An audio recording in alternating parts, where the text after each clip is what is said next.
L'état hypnotique, c'est un domaine scientifique qui est encore mal étudié, mais il y a en tout cas des applications très concrètes dans le milieu médical. On va en parler avec Magali Marchal, qui est en direct avec nous par visioconférence. Bonsoir à vous. Bonsoir. Vous êtes infirmière anesthésiste à l'hôpital Femme-Mère-Enfant de Bron, c'est à côté de Lyon. Vous travaillez en bloc opératoire au service pédiatrique avec des enfants, donc, et vous avez été, vous, formée à l'hypnose, c'est-à-dire quand on est infirmière, on peut se former aussi à l'hypnose? Oui, tout à fait.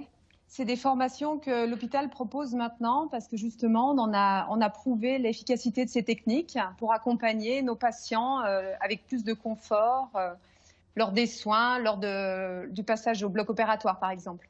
Sur le bloc opératoire, que les choses soient dites clairement, on n'opère pas sans anesthésie, juste avec de l'hypnose, ou ça peut quand même exister? En fait, on couple l'hypnose avec un analgésique d'action courte, on va dire, en surface, ou une anesthésie locale ou loco-régionale. C'est-à-dire qu'effectivement, le patient est quand même présent et on l'accompagne. Bien sûr, on cède aussi des médicaments parce que l'intérêt, c'est qu'il soit confortable.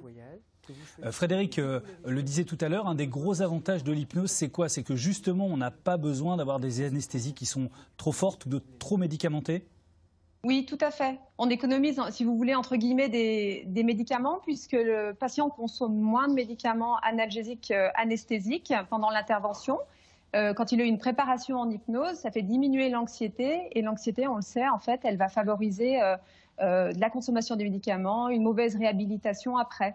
Donc voilà, elle intervient à différents niveaux, si vous voulez. Et vous utilisez l'hypnose à tous les stades, c'est-à-dire donc avant, on va dire, pour détendre le patient, pendant l'opération elle-même, et puis après, ça permet aussi de gérer la douleur? Tout à fait, ça permet de gérer la douleur, c'est-à-dire on a des techniques en hypnose pour aider les patients à chosifier, à se représenter leur douleur, afin qu'ils mettent des processus qu'ils aillent chercher dans leurs ressources, ce qu'il faut pour aider à la lutte contre la douleur.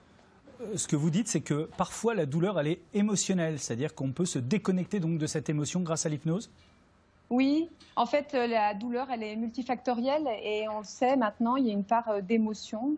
On fait aussi, bien sûr, des thérapeutiques, des analgésiques, des antalgiques, mais à côté de ça, on s'est rendu compte qu'en agissant également sur la part émotionnelle, on arrivait à faire diminuer nos scores de douleur, en post-opératoire notamment. Je l'ai dit, vous êtes en hôpital pédiatrique. Sur les enfants, oui. Ça marche bien. Est-ce que c'est un public réceptif à l'hypnose? C'est un public réceptif. Après, en fonction de l'âge, bien sûr. Donc, les jeunes enfants, on va être plutôt dans le jeu. On va passer par d'autres techniques. À partir de 8 ans, jusqu'après un peu plus grand, 8-12 ans, c'est l'âge où ils sont très, très réceptifs à l'hypnose et où ils peuvent vraiment se l'approprier. Merci beaucoup à vous, Magali Marchal. Je rappelle que vous êtes infirmière anesthésiste à l'hôpital Femme-Mère-Enfant à Bron.